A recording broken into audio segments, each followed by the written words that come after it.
let's get into the actions now. How do we Yeah. turn our goals and dreams based on our values into reality? Well, a lot of them are going to be ugly, and that's the problem, right? Like the easiest way to tell if a goal or yeah, a goal essentially fits with our priorities is we've done it already, Mm. right? And so the things that are left on our list that we haven't achieved, there's usually some massaging that we need to do. So some of that So if there's a massaging, goal that's yeah, still on your list, yeah, it's going to require some work. yeah. And I would wager a guess that if there's a goal that's been on your list for a while, it's probably the wrong goal. Uh-oh. And I'll explain. I'll explain that. What you're seeing when you see that goal. There's probably a kernel of what you really want inside of that, but not the Mm-hmm. whole thing. So there'll always be like some ugly things that we have to do, right?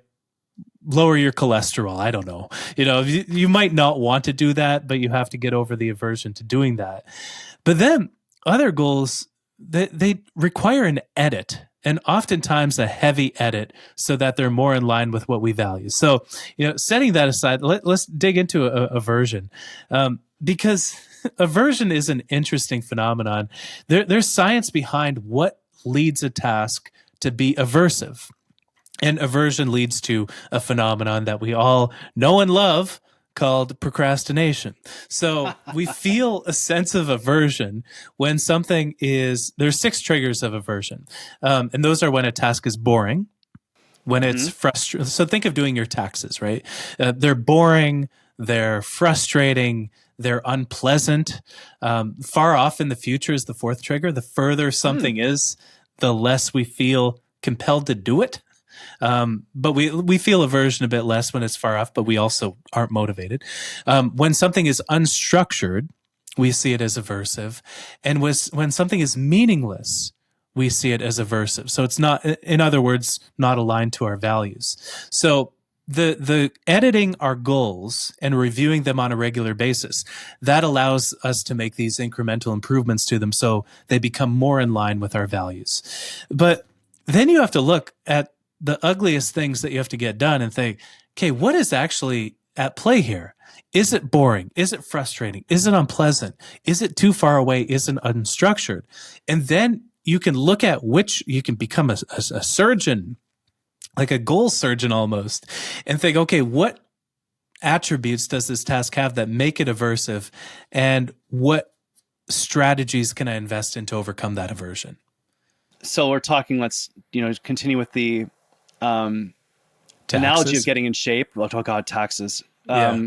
Personal and professional. I just skipped that one. I'm Yeah. completely averse to that one. I just skipped it completely. It didn't even enter my brain.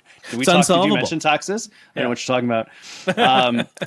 But just like fitness for some people might be boring. Yeah. Going to the gym every single day is not how you want to spend your afternoon. Being in the gym might be frustrating. You keep working hard, but not getting results. It's unpleasant because lactate is uncomfortable. Yeah. Like I get it. You can even just look at future, like climate change problems are, although they're here today, you could see they're far off in the future. It's less motivating.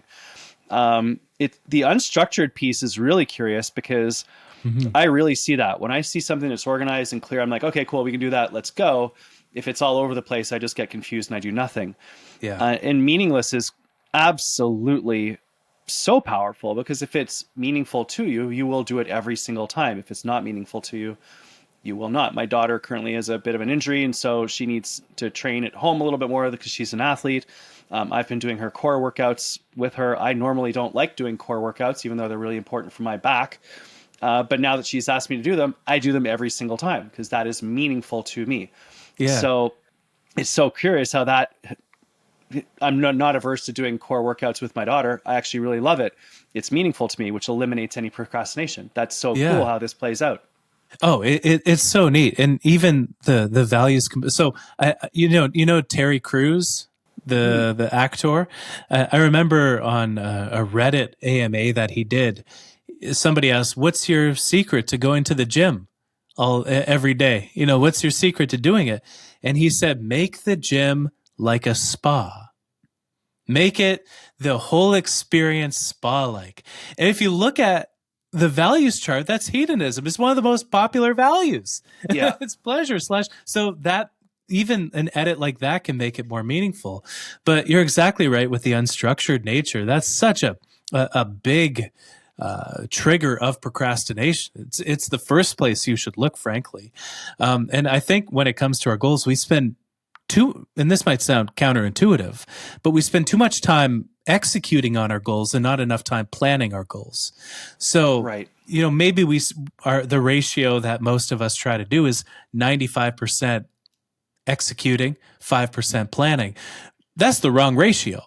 We need to in that case, I think it needs to be more of an 80-20 kind of thing, where 20% of our goal attainment should be planning and 80% should be action. And that sounds like a weirdly high ratio for how much planning we do, because doesn't every 1 minute of planning mean that we're not actually making progress for that minute on our goals? And that's not necessarily true, because when you look at how procrastination works, what you do when you plan is you find a way to fit a goal into your life. And so by nature, it becomes more meaningful to you, right? You feel a greater sense of control with it. You find a way to make it pleasant for yourself by integrating it into your schedule. You add structure. That's the big benefit to planning. And so really by surgically looking at your goals, what triggers do the big one sets? This would be tedious to do for every little thing on our to-do list. But when it comes to our broader goals, we should just at least glance at these 6 triggers of procrastination and think, okay, what is it setting off here? Because there are so many strategies we can invest in to overcome this phenomenon. Meditation is something that a lot of people put off, but it's so simple to add structure to even an unstructured habit like that. So you might have a conversation to yourself to fit it into your day. Okay, do I want to meditate for half an hour? No way in hell. Okay, what about 25 minutes? No. Okay, what about 20? Still no. Okay, what about 15? I could do 15. And so you add structure by doing that. You make it less frustrating. You make it less boring. You make it more pleasant. You bring it closer to you in the future. You increase your level of meaning because you have the control of that habit.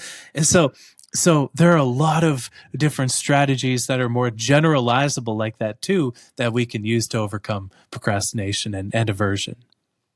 How do we bring this into our day-to-day life? Like, how do we craft habits based on this? How do we build our daily actions to bring them into alignment with our values, priorities, and goals? I think time awareness is key. We're so often just not aware of where our time goes, right? We leave work, or we're winding down for the night, and we don't really we think, oh, work was just a zoo, so much going on. And man, when I got home, I feel like there's just no time. No, there's time. There's just time. You're just not aware of where it's going. It's kind of similar to when people say they don't have time to read a book. It's not that they don't have time. It's that they don't have attention to where their time is going, right? Because people, people rarely have 20 minutes to meditate each day, but they have 20 minutes every day to watch reruns of Friends.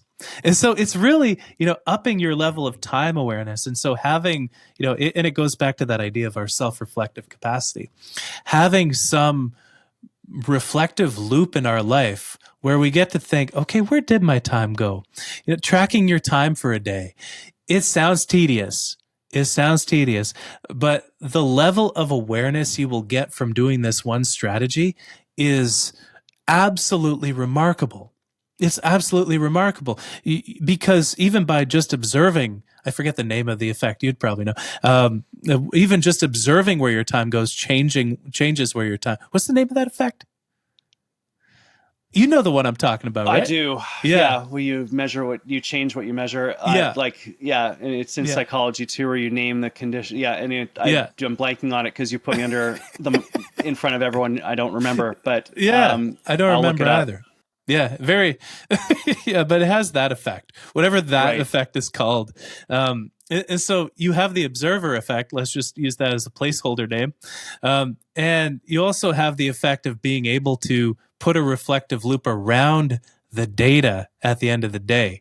And so one of the things I'm a big advocate for is grab a notepad, put the hours of the day on the left, and put what you do on the right. And then maybe add another column. What values are you feeding as you spend your time over the course of the day? We don't always have control over that at work, obviously, right? A lot of our work is assigned to us. But at home, what activities do you feel, what values do you feel your activities are most connected with as you go about your free time? It's an incredible reflection. And usually there are ways of, let's use the word, manifesting your values in your daily actions more skillfully. Did you find the word? Well, I didn't. Actually looked it up and I couldn't find it. So now it's really Cool. going to bother me. And, Yeah, it's going to ruin the rest of my afternoon. And I will be texting it to you shortly. Yeah. But I like the fact that we're now talking about manifesting and actions in the same sentence. Yeah. Because that's the game, right? We have these Yeah. goals, but you've taught us that making sure that our goals are in alignment with our values is crucial. We can be torpedoed through what we are adverse to. So being aware of that is absolutely critical. But once that's sorted, we can then begin to create our daily actions, which then enables you to manifest your dreams, because values plus action yields results. And it's just amazing to see it. Yeah, exactly. And so the idea is, and this is where the rubber meets the road. What does being intentional look like on that daily basis? So you've got we're hooking everybody. Nobody needs to buy the book now. It's great.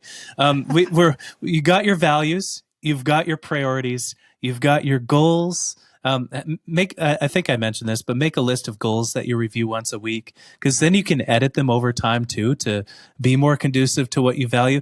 I like to list my goals underneath the value that they're connected with in this goal list, so that it's just a simple little prompt for me, but it reframes how I think about them. Then during that weekly goal review, I'll bite off a little bit of the goal for the next week. I'll bite off like a little weekly sized chunk of it and say, okay, I have this goal to cut some body fat, or I have this goal to manage money in a certain way. What am I going to do this week to make that goal a reality? And then you go down the intention stack further to the plans that you have. Maybe you have a few weekly intentions. One of my favorite rituals for setting intentions is the rule of 3. You just set 3 intentions every day. That's it. And I love that. And I love doing this every day for personal and work, and every week as well. So I personally set 3 intentions every day and week, and every year as well, actually. So these become my broadest goals that I'm after. The list is helpful, but having what I'm really, really after is really helpful too. And so in this way, your daily intentions. So when you get to work, before you connect to anything, just think, okay, what 3 things do I want to get out of the day?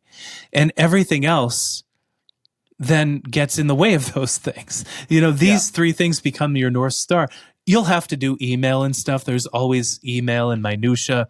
But when something new comes along, weigh it against the original 3. It's like, okay, is it more important?